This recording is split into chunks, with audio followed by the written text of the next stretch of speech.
Clac. C'est bon? C'est le début. C'est ok. Donc Émilie, on peut se tutoyer? Oui. Ouais. Donc tu habites à Saint-Jean-sur-Erve, En Mayenne, oui, c'est ça. en Mayenne.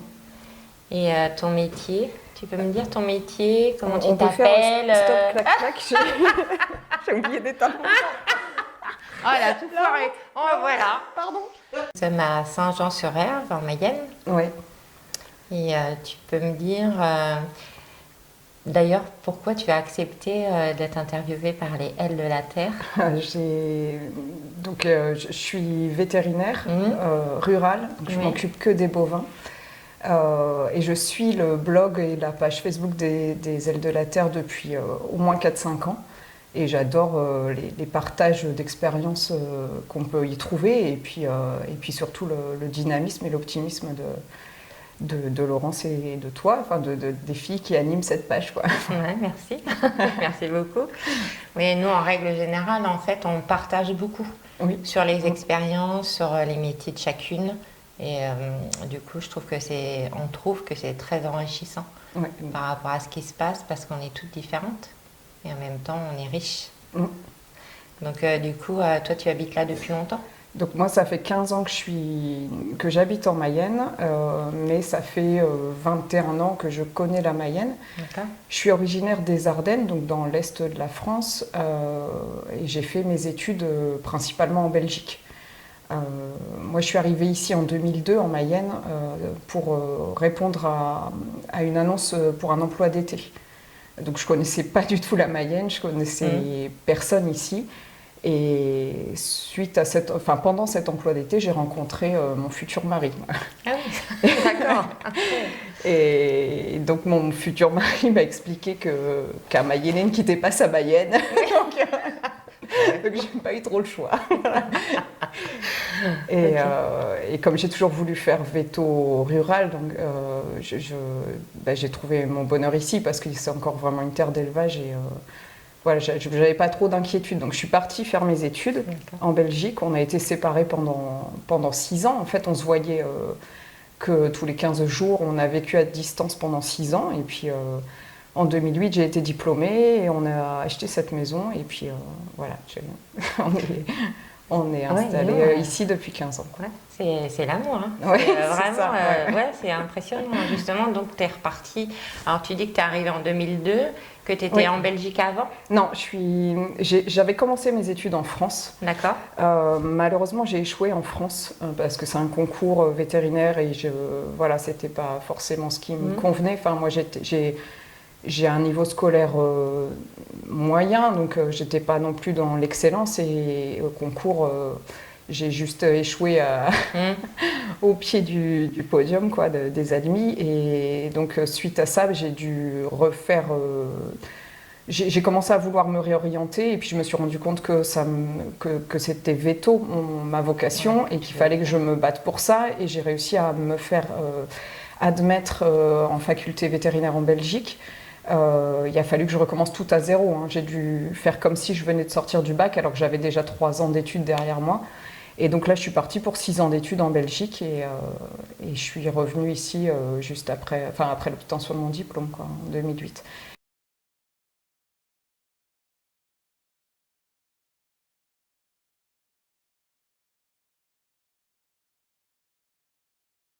Mais entre-temps, tous les étés, je passais mon temps ici à faire soit des jobs d'été, soit des stages chez des vétos du coin. D'accord. Alors donc ton premier job d'été, là où tu as rencontré ton mari, du coup, c'était en quelle année? En 2002? C'était en 2002, oui. C'était dans un centre d'insémination ici dans le secteur. Et Et puis voilà, après j'ai poursuivi, j'ai bossé plusieurs étés dans ce centre d'insémination aussi. Et puis entre-temps, j'allais faire des stages chez des vétos parce que à l'école, malheureusement, on était très nombreux et la pratique, il n'y en avait pas beaucoup. Donc il fallait vraiment se débrouiller pour trouver de la pratique. Et j'ai eu de la chance d'être accueillie ici par des vétos qui m'ont vraiment aidé à mettre les pieds dans les fermes et dans la pratique, quoi. Et donc, tu disais que ça durait combien de temps là où tu es resté justement en Belgique? Ça a duré 6 ans. Ouais, 6 ans. 6 ans quand même. Ouais. Ah ouais. Et là, ça t'a paru plus facile là-bas? C'était plus simple dans le sens où c'était beaucoup plus basé sur l'endurance que sur la performance scolaire. Oui. En travaillant bien, correctement toute l'année, on avait des examens de passage à la fin de chaque année et ça me convenait beaucoup mieux en fait. Moi, je bossais toute l'année, je passais mes examens en fin d'année, je passais à l'année suivante, etc. Quoi. Le système français, c'est pas du tout la même chose. C'est un concours d'entrée à l'école vétérinaire et c'est ce concours-là qui est très sélectif en fait. Après, une fois qu'on est rentré dans l'école vétérinaire, il y a toujours des examens, mais c'est pas des examens éliminatoires. Donc c'est pas du tout le même principe, quoi. En Belgique, c'était un examen tous les ans qui pouvait être éliminatoire, mais comme c'est un examen qui était vraiment basé sur ce qu'on avait fait dans l'année, c'était beaucoup plus simple pour moi. Mais après, ça dépend des gens. Ouais. C'est beaucoup plus simple et plus valorisant, je dirais. Ouais. Ça récompense bien mieux l'endurance et la persévérance, en fait. En France, malheureusement, le concours récompense les gens qui ont un très très bon niveau scolaire, mais ça récompense pas la motivation, je trouve. Ouais. Et on peut ne pas avoir un bon niveau scolaire un niveau normal, moyen, et puis y arriver quand même. Réussir quand même. C'est ça qui est génial. Oui. C'est super. Et après, c'est surtout une histoire de rencontre, en fait, de rencontre et d'accompagnement, surtout parce que, moi, je sais que mes études, ça a été des moments très compliqués. Et parce que j'ai dû bosser pour y arriver, quoi. Et je suis super fière d'avoir réussi, parce que veto, c'était vraiment mon rêve de gamine, hein, comme beaucoup d'enfants. Mais heureusement que j'avais mes parents, parce que dans les moments où j'étais en prépa en France, où c'était dur, si j'avais pas eu le soutien de mes parents, ça aurait été compliqué. Mes parents, ils ont toujours cru en moi. Y a plusieurs personnes comme ça que j'ai rencontrées qui m'ont vraiment aidée. Et puis après, effectivement, Christophe, mon mari, parce que au début de mes études, il m'a dit tu pars faire tes études parce que c'est ton truc et je veux que tu y arrives parce que tu vas pas abandonner parce qu'on vient de se rencontrer. Et ça, c'était génial, quoi. Il m'a dit si tu pars pendant 6 ans, je t'attendrai pendant 6 ans. Waouh. Ça aide vraiment à se battre pour y arriver. Et maintenant, on a une jolie maison, on a la fermette dont on rêvait, parce qu'on a tous les deux rêvé toujours de ça, en fait, d'avoir une mini-ferme, d'avoir nos animaux, d'avoir un petit peu de terrain, et puis d'avoir notre vie à la campagne tranquille et avec des métiers qui nous plaisent, quoi. Mon mari aussi a un boulot qui l'intéresse énormément et du coup, on se lève le matin, on est content et puis moi surtout, je suis fière de m'être battue malgré les difficultés c'est bien. Scolaires. Bravo, hein. Félicitations, c'est vraiment impressionnant. D'ailleurs, ton mari, tu peux dire ce qu'il Il est salarié agricole. Il a 2 employeurs de patrons qui sont éleveurs et chez qui il va à mi-temps. D'accord. Très bien. Vous avez des enfants? Oui, on a 2 enfants. Donc Raphaël qui a 10 ans et Romy qui a 8 ans. Et c'est vrai ils nous ont toujours accompagnés. Mes parents, moi, habitent encore dans les Ardennes, donc c'est vrai que pour les garder, etc., c'était pas évident. Et même sur des week-ends de garde, quand Christophe était occupé, moi, j'emmenais les enfants avec moi. Enfin, ils ont toujours adhéré à nos boulots et accompagné sans poser de problème, quoi. Donc, ils connaissent votre histoire et ils savent très bien que, papa a attendu 6 ans, maman, entre guillemets. C'est ça. Ils n'ont pas encore, je pense, la notion de ce que ça implique, mais ils connaissent. Ils savent que maman vient de loin et que j'ai fait mes études, que l'école vétérinaire était loin, et voilà. C'est génial parce qu'aujourd'hui, vous avez réalisé tous les deux votre rêve. Oui, avec votre métier. Mais ça n'a pas été sans embûche, hein, parce que moi, j'ai réussi à avoir mon diplôme, j'étais super contente. Après, je suis diplômée depuis 2008 et ça fait qu'un an. Depuis un an où j'ai trouvé les conditions de travail et l'ambiance de travail qui me conviennent parfaitement, en fait. Avant ça, j'ai eu 2 autres expériences qui se sont très bien passées en soi. Enfin, avec les éleveurs, ça se passait très très bien. J'ai toujours une bonne relation avec les éleveurs. Avec mes collègues, il n'y avait pas de soucis, sauf qu'on n'était pas sur la même longueur d'onde, en fait. Et ça ne créait pas pour moi des conditions de travail ou des ambiances de travail optimales, quoi. Et là, depuis un an, j'ai le bonheur de travailler dans une équipe qui a la même mentalité que moi et puis qui respecte surtout ce côté respect de la vie familiale aussi. Parce qu'on a un métier qui est très très dur physiquement, moralement aussi. Moi, je m'implique énormément dans mon boulot, en fait. J'ai beaucoup d'empathie pour les éleveurs et j'ai eu tendance à trop prendre leurs problèmes sur mes épaules. Et malheureusement, je ne me suis pas écoutée et j'en ai souffert. Et je me suis peut-être un peu abîmée. Et là, je suis contente d'avoir trouvé des gens qui savent me soutenir quand j'ai l'impression que ça ne va pas aller ou que je ne suis plus en confiance. Voilà, et c'est hyper agréable, quoi. Par exemple, tu peux me raconter un petit peu les relations que tu as justement, parce que tu dis que tu prends les problèmes des gens un petit peu sur ton dos, mais ça peut être quoi, par exemple, quand toi tu vas sur place? Quand je vois des éleveurs en difficulté, en fait, qui enchaînent les problèmes avec leurs vaches, et puis moi, dans mon précédent boulot, j'étais tellement noyée de boulot, tellement débordée, tellement toujours sous pression, que j'avais plus le temps de discuter avec les éleveurs. Donc faire une césarienne, réhydrater un veau, c'est bien, on est là pour ça, on le sait, on essaye de sauver des vaches, des veaux. Mais moi, mon but, c'est pas que ça, c'est aussi d'accompagner les éleveurs, en fait. C'est de les soutenir un peu au quotidien, en fait, d'être un allié avec eux et de pouvoir discuter quand ça va pas, quoi. Quand un éleveur a plein de problèmes avec ses veaux, moi j'ai besoin de me poser et de lui demander comment il les alimente, depuis quand ça a commencé, est-ce qu'il a déjà fait des analyses, voilà, et tout ça je pouvais plus le faire dans ma vie précédente parce que je trimais comme une folle et je courais tout le temps et je prenais même des risques sur la route, à toujours vouloir faire deux temps plein. Plus ma vie de maman à côté, quoi, et c'était ingérable. Et c'est ce côté-là que j'ai retrouvé dans mon nouveau boulot, que ce soit avec mes collègues ou avec les éleveurs, j'ai le temps de me poser. Et oui, ça m'est arrivé parfois d'être face à des éleveurs en difficulté qui ont besoin de parler, parce que certains ne voient pas grand monde dans leur journée, et le fait de voir le vétérinaire... Parfois, on se pose, que ce soit au pied de la vache qu'on est en train de soigner ou autour d'un café, et on peut discuter un petit peu de leur vie à eux. Même, les vétos qui soignent les chiens et chats voient les gens 1 fois ou 2 par an, ils n'ont pas forcément trop de contact. Nous, on est vraiment dans la vie des gens. Moi, j'ai un éleveur qui a perdu un fils. Ça a été, je l'ai vécu pas avec lui, mais je veux dire... Je lui ai apporté le soutien que je pouvais à ce moment-là, et on a toujours eu beaucoup de respect l'un pour l'autre, et quand j'ai quitté le boulot, c'est devenu un ami, en fait, on est proches, quoi, maintenant, parce qu'on a vécu des choses comme ça. J'ai un éleveur dont la femme s'est suicidée, et il m'a appelé je sais plus s'il était 6h30 ou 7h du matin, en fait.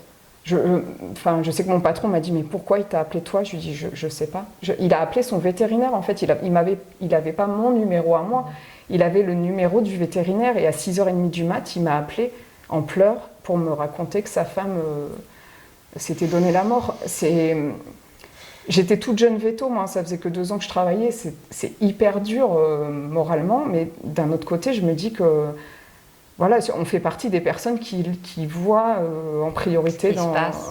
Et puis Certains ne voient pas grand monde dans leur ferme et quand ils appellent le vétérinaire, on a un relationnel qui n'est pas le même, quoi. Et je pense que, ouais, je sais, j'ai du mal à l'expliquer, mais voilà, on fait partie, on est rentré dans la vie des gens, quoi. Donc on participe à plein de joies et on participe aussi au drame à notre façon, en fait, parce qu'on n'est pas complètement insensible, Enfin, moi, je suis loin d'être insensible et c'est pour ça que ça a pu me faire du mal, en fait. Parce que pendant pas mal de temps, j'ai pas pensé à moi. J'ai trop pensé à bien faire mon travail, à ne pas abandonner les éleveurs, ne pas abandonner les vaches et j'ai oublié ma vie à moi. Parce que quand j'ai commencé à bosser, on n'était pas mariés, on n'avait pas d'enfants, donc je donnais à fond et puis... Au bout d'un moment, quand les enfants disent bah non, maman, t'es jamais là. Et ça fait bizarre. C'est quand même pas évident. Et en même temps, vous rentrez quand même dans l'intime des éleveurs et des éleveuses. Parce qu'on peut dire, justement, vous êtes un peu la sauveuse qui arrive, qui vient guérir, qui vient soigner, qui vient... Et puis on est là à n'importe quelle heure, en fait. Enfin, on peut très bien arriver... on arrive en pleine nuit pour les urgences. Après, on essaye maintenant de faire évoluer aussi notre métier dans justement l'accompagnement, les conseils, le préventif, etc. pour vraiment accompagner les éleveurs du mieux qu'on peut, quoi. Et on n'est pas que là dans le rôle pompier, mais de toute façon, quoi qu'il en soit, on est hyper... tous les vétos ne sont pas pareils, j'imagine, mais moi j'ai sûrement trop d'empathie et un petit problème avec ça, mais voilà, tant mieux pour les éleveurs en fait.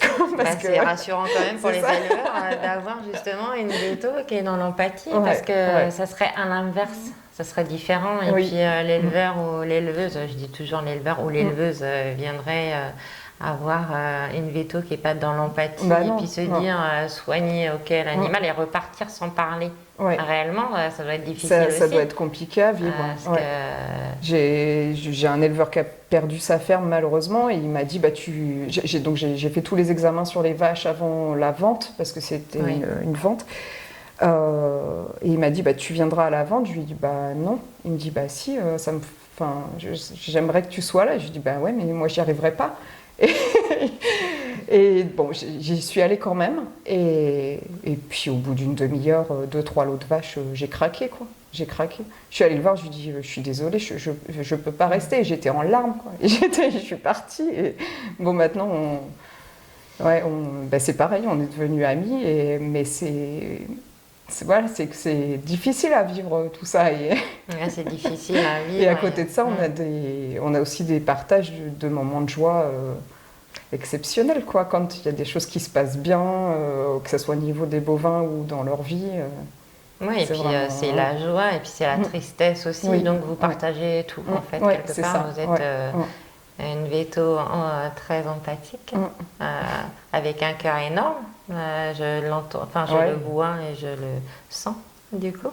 Et puis, du coup, je pense que vous êtes un pilier aussi, quelque part, par rapport à chez eux. Quelque part, les vétos sont aussi, quelque part, super importants. Parce que si on ne s'entend pas bien avec nos vétos ou si on ne s'entend pas avec même une personne, on n'irait pas l'appeler. On n'irait pas lui dire, viens, sois là avec moi parce que je vais perdre mes animaux, parce que, voilà. Et ils ont besoin de réconfort et du coup... vous faites tout ça aussi. Il faut dire que aujourd'hui, les vétérinaires ont un rôle énorme, quoi, dans une ferme ou ailleurs. Et ça, c'est génial. Et c'est vrai que ici, on n'est pas trop impacté, mais la pénurie de vétos ruraux, c'est une catastrophe dans certaines régions, quoi. Quand je vois des éleveurs qui témoignent parce qu'ils n'ont plus de vétérinaires, parce qu'ils doivent attendre 1 heure et demie pour une intervention urgente comme une césarienne, c'est... Ouais, ça doit être... ils doivent se sentir tellement abandonnés. Tellement isolés. Tellement isolés aussi. Déjà qu'ils sont déjà isolés à la base. Voilà. Et puis en plus, sans véto, c'est encore pire. Quoi faire? Et du coup, vous êtes vétérinaire vache et... c'est tout. Coup. On est une des rares cliniques... je ne veux pas dire de bêtises, peut-être... Je pense qu'en Mayenne, on est les seuls à être 100% ruraux. On est 5 vétérinaires et on fait vraiment que les vaches, moutons, chèvres, les animaux de ferme en fait. On ne fait pas de chiens-chats, on ne fait pas de chevaux. On a vraiment que les animaux de rente et on est tous passionnés par ça et voilà, on a une mentalité qui fait qu'on veut se consacrer que à ça. Moi, dans mes précédentes expériences, j'ai dû aussi faire du chien et chat, des chevaux. Les chevaux, ça ne me dérangeait pas du tout, c'était hyper agréable. Les chiens et chats, j'essayais de le faire de mon mieux, mais j'étais pas à l'aise. Quand on veut tout faire, on ne fait pas bien en fait. C'est pour ça que je suis contente maintenant d'être vraiment ciblée bovin, parce que ça me permet, depuis quelques mois, j'ai repris une formation en fait grâce à un collègue qui m'a formé en parage bovin et je pensais pas pouvoir apprendre encore des choses en fait et c'est hyper intéressant, mais ça c'est vraiment parce que on fait qu'une seule espèce et qu'on peut se consacrer vraiment à fond là-dedans. Ouais. Et du coup, vous vous dites que vous entraidez entre collègues, c'est-à-dire que vous êtes très liés entre vous, vous rendez service, vous appelez régulièrement. Quand on peut, on va aider un collègue qui sera en difficulté sur un cas. Et sinon, c'est surtout, enfin moi ce que j'apprécie, c'est surtout quand on rentre et qu'on dit oh là là, chez un tel, il y a eu ça. Je ne sais pas si ça va aller, c'était un cas compliqué. On peut en discuter en fait et on a une application qui nous permet aussi d'expliquer tout ce qu'on a fait. Donc on est tous au courant de ce qui s'est passé chez tel ou tel éleveur, on communique énormément. Et puis surtout, moi qui ai toujours besoin d'être un peu rassurée, d'avoir du soutien, mes collègues me disent non mais attends, ce que tu as fait, on aurait fait pareil, ou moi j'aurais peut-être fait ça, mais de toute façon ce que tu as fait ça ira. Enfin, voilà, c'est rassurant quoi. Et je pense que je peux être épuisante parfois, même si j'ai fait des progrès. mais moi, j'ai besoin de ça, en fait. J'ai besoin qu'on me dise t'inquiète pas, ça va aller. Ça va aller, ouais. Et quand je redescends, je me dis bah ouais, effectivement, ça s'est bien passé. Mais bon, après, quand ça se passe mal, j'essaye de le digérer. Mais j'ai un petit problème avec l'échec, quoi. Et quand c'est chez moi, c'est peut-être pire parce que j'ai mon petit élevage de moutons là et je voudrais qu'il y ait zéro mortalité en fait, quoi. Voilà. Mais c'est impossible. Mais voilà, mais c'est juste qu'il faut que je relativise tout ça, quoi, que je me dise tout le jour que j'ai fait de mon mieux et que voilà, et que si ça veut aller, ça va aller. Oui, je pense que c'est bien. Et tu disais tout à l'heure que c'était un métier difficile. Oui. Tu peux me dire ce que vous faites de difficile, parce que les gens ne connaissent pas forcément tous ces métiers-là, ne connaissent pas forcément les vaches entre guillemets, on connaît les vaches, mais on ne sait pas réellement comment elles sont élevées. Il y en a qui ne savent pas tout ça. Donc c'est bien aussi de leur expliquer et de leur dire comment ça se passe.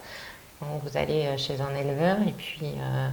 c'est vrai que c'est difficile déjà au niveau physique, même s'il y a beaucoup d'éleveurs maintenant qui ont des systèmes de contention pour tenir les vaches et puis surtout nous aider pour qu'on ait moins de poids à porter, parce que quand on fait une césarienne, c'est parfois des veaux de 60-70 kilos, parfois plus, qu'on doit sortir à bout de nos bras comme ça, et ça c'est extrêmement dur. Au début, il n'y a aucun problème, hein. Les 10 premières années, il n'y a pas de souci, hein. On y va, et puis arrivé à un certain âge, on commence à craquer d'un peu partout, et puis on est de plus en plus de filles, hein, être veto, et nous dans notre équipe, on est 5 vétos, il y a 4 filles, hein. Du coup, c'est vrai que ça, au niveau physique, quand on commence à fatiguer un peu, à vieillir un peu, c'est compliqué. Et heureusement que les éleveurs ont des systèmes d'aide. Les vaches, c'est pas toujours, elles n'ont pas toujours envie d'être soignées en fait. Puis quand elles ont mal, elles peuvent être dangereuses. Donc c'est risqué pour l'éleveur et c'est risqué pour nous aussi. On peut se prendre des coups de pied, on peut se faire charger. Enfin voilà, c'est toujours. La majorité des éleveurs font attention à nous, mais il y a des inconscients. Faut pas se leurrer. Donc là, il faut savoir dire stop, ne pas y aller quand on a peur, quoi, quand on sait que ça va pas le faire. Mais parfois, on se dit, il y a un tel qui attend derrière, il faut que je me dépêche. Et puis, c'est comme ça qu'on se fait casser. Et puis, ce qui est difficile, c'est les nuits. En fait, les nuits, les week-ends de garde.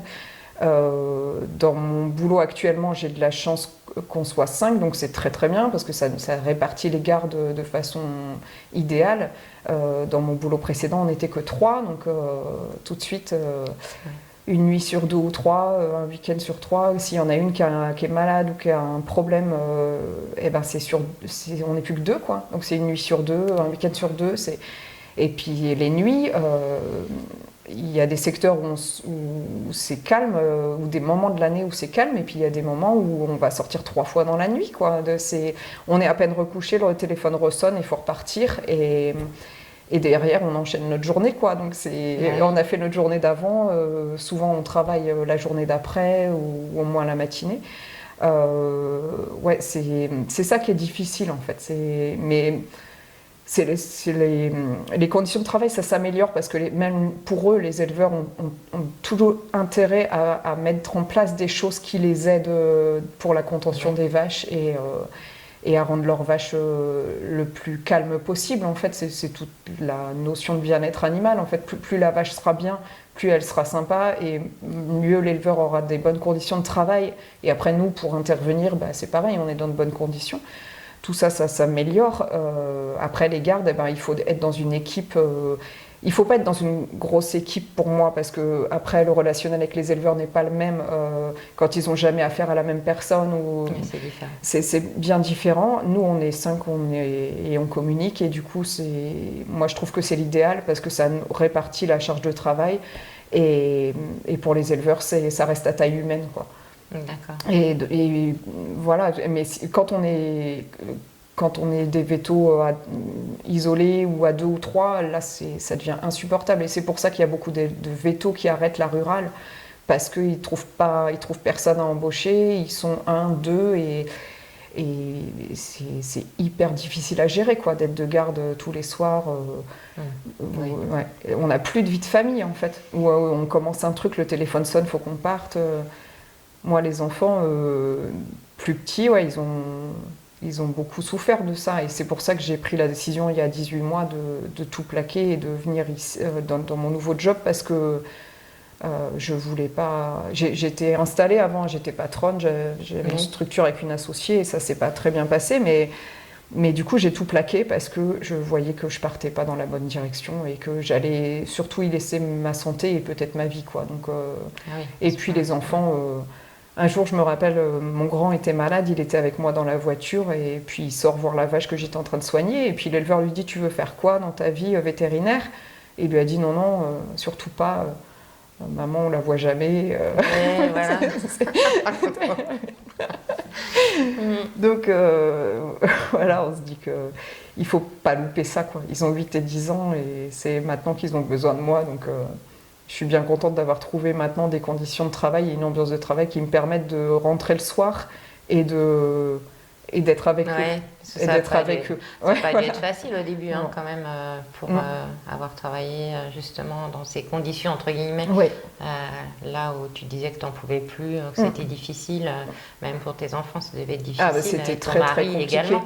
Mon mari, pas forcément, parce que vu que j'étais à mon compte, que je m'étais beaucoup investie, lui, il était fier de ça. En fait, il voulait que je persévère, il voulait que je tienne le coup, il me disait tout le temps ça va s'arranger, ça va aller mieux. Mais sauf que moi, je voyais bien qu'il n'y avait aucun arrangement possible, et que surtout, je me retrouvais plus là-dedans parce que j'avais l'impression de mal faire mon travail.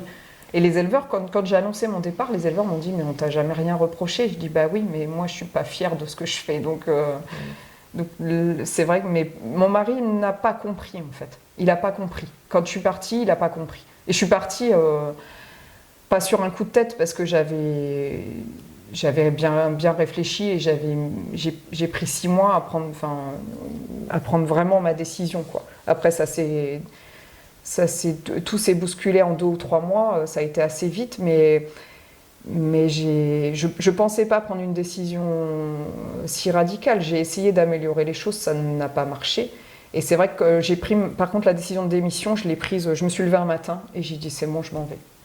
Et le soir, j'ai dit à mon mari, j'ai envoyé ma lettre de démission, il n'a pas compris, en fait, il m'en a pas reparlé, il m'a laissé faire, Et au bout de 3-4 mois dans mon nouveau travail, il m'a dit qu'il était fier et que j'avais pris la bonne décision. Mais il m'a dit, je suis désolée de ne pas y avoir cru parce que pour lui, je faisais une connerie, quoi. Ah oui, il voyait de l'extérieur que... Il pensait que je gâchais ce que j'avais mis plusieurs années, plusieurs mois à construire. Ouais.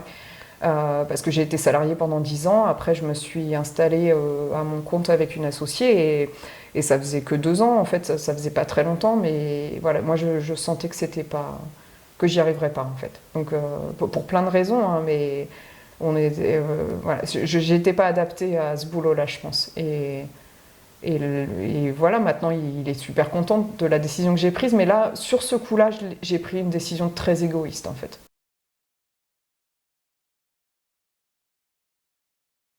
Ah oui, parce que nous, on ne sait pas tout ce qui se passe réellement. On voit c'est ce qu'un éleveur m'a dit il n'y a pas longtemps. Voilà. Un éleveur, il n'y a pas longtemps, il m'a dit, tu sais, tu peux pas reprocher aux gens de ne pas comprendre ta fatigue parce que nous, on ne sait pas ce qui se passe, quoi. Oui. On sait que tu es de garde la nuit, mais on ne sait pas ce que ça engendre. Parfois, les nuits, bah oui, on va dormir. Et parfois, on va sortir 3 fois de suite. Et forcément, le lendemain matin, on n'est pas, pas toujours très dispo, quoi. Mais c'est vrai que... les éleveurs peuvent pas, ils sont dans leurs propres urgences déjà, mais il faut savoir que nous, des éleveurs, on en a beaucoup et quand il y a des vélages, il n'y a pas que chez un seul, quoi, et on fait toujours au mieux. Parfois, certains nous disent il faut que j'attende 1 heure. Bah oui, mais ça, c'est pas une urgence. Et puis là, il y a d'autres urgences qui nous attendent, donc on fait au mieux. Bah oui. Et puis parce qu'on voit toujours ce qui se passe chez nous, forcément on se dit non, elle pourrait se dépêcher parce que moi j'ai ci ou j'ai ça, et puis forcément on ne sait pas qu'ailleurs il se passe autre chose, il y a un vélage, ou il y a une césarienne, ou il y a quelque chose. Ça ne sert à rien en fait d'argumenter avec des gens qui sont énervés, et au bout d'un moment j'ai craqué, quoi. Je lui ai dit mais qu'est-ce que vous croyez là, que j'étais en train de tricoter? Attention. Alors que pour aller chez lui, j'avais roulé à 120-130 sur des petites routes, j'avais pris des risques insensés pour justement ne pas le faire attendre trop longtemps. Et c'est quand je me suis vue a posteriori faire ça, je me suis dit non mais c'est pas possible, je vais avoir un accident, je vais faire du mal à quelqu'un, je vais me faire du mal à moi, et il faut plus bosser comme ça, en fait. Donc maintenant on fait de notre mieux pour servir tout le monde comme il faut dans des bonnes conditions, mais par contre on fait aussi attention à nous, quoi, parce qu'il faut faire attention à garder de l'énergie.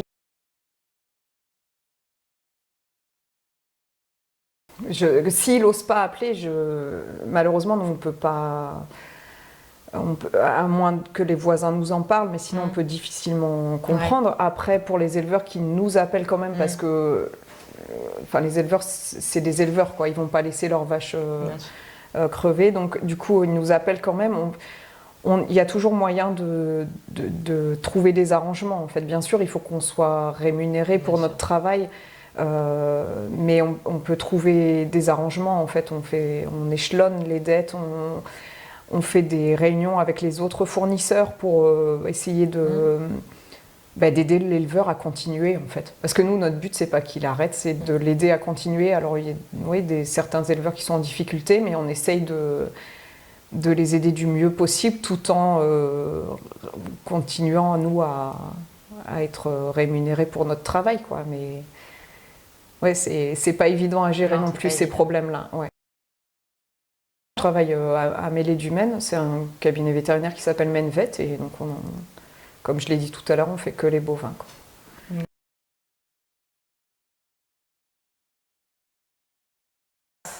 Eh ben, contrairement à ce qu'on peut penser, on est vraiment bien accueillis. Enfin, moi, ça fait 15 ans que je bosse.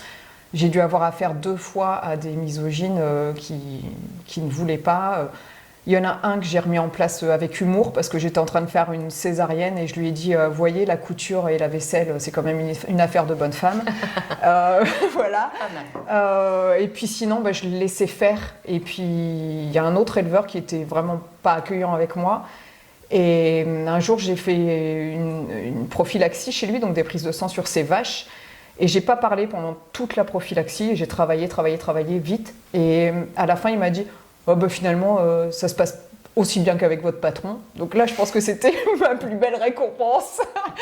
Mais oui, non, c'est devenu rare quand même, les réflexions par rapport à tout ça. Par contre, ce qui est génial, c'est qu'on a un peu plus d'aide que les garçons, quoi. Enfin, honnêtement, c'est vrai. Voilà, ils nous aident à sortir les veaux, voilà. Et puis surtout, c'est ce que les éleveurs m'ont dit, on a plus de... C'est pas de la sensibilité, mais on a peut-être plus d'affect et on est plus calme dans la manipulation des animaux, plus... voilà, c'est ce que les éleveurs ont ressenti en fait, qu'on était beaucoup plus... je vais pas dire plus humaine, mais... Ouais, moins brute avec les animaux. Enfin, moi, les éleveurs, c'est pas rare qu'ils se moquent de moi parce que je parle aux vaches, quoi. Mais c'est comme ça. Enfin, Et puis après, quand il y a des choses qui nécessitent plus de force, on essaye de trouver des alternatives, en fait, parce qu'on sait très bien que être une fille, physiquement, on n'a pas la même force, mais puis on n'hésite pas à demander de l'aide aussi, quoi. Enfin, voilà. Mais dans l'ensemble, maintenant, ça se passe vraiment bien. Parce que maintenant, dans les écoles, il y a 80% de filles, peut-être même plus. Et au niveau national, les vétos, c'est quasiment 60% de femmes, quoi. Donc voilà, les éleveurs sont bien habitués. Et même en rural, en fait, les vétos, c'est beaucoup de femmes, quoi. Donc c'est rentré dans les mœurs, ça pose plus vraiment de problème. Qu'est-ce que tu aimerais dire aujourd'hui si tu pouvais? Non, tu peux en fait. Tu peux parler, tu peux le dire. Dis tout ce que tu as envie de dire. Ouais. Moi, j'aimerais beaucoup remercier toutes les personnes qui ont cru en moi, en fait, qui m'ont aidée et soutenue depuis le début. Donc, mes parents, comme j'ai dit tout à l'heure, pendant mes études, mon mari, évidemment. Et puis les différents amis qui m'ont aidée quand ça n'allait pas et qui m'ont ouvert les yeux pour que je sache, pour que j'ai la force en fait de prendre des décisions, les décisions de partir quand ça n'allait pas. J'ai un ami qui m'a dit on a le droit de se tromper, faut juste prendre des décisions avant qu'il soit trop tard, quoi. On a le droit de faire fausse route, mais il faut savoir rebondir.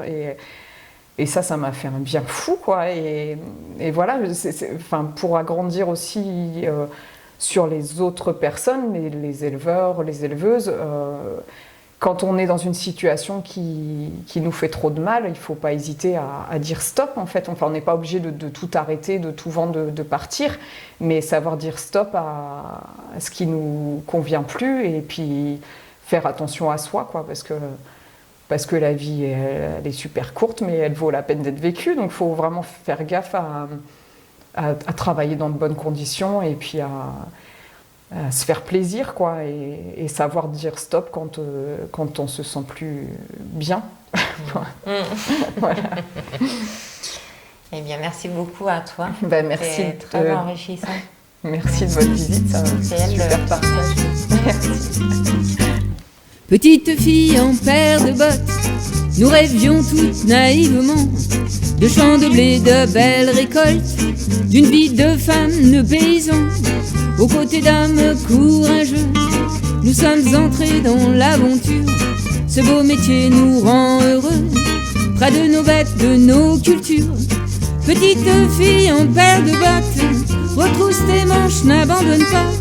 La terre est mère de tous les hommes, pour la défendre, les ailes sont là, les ailes sont là.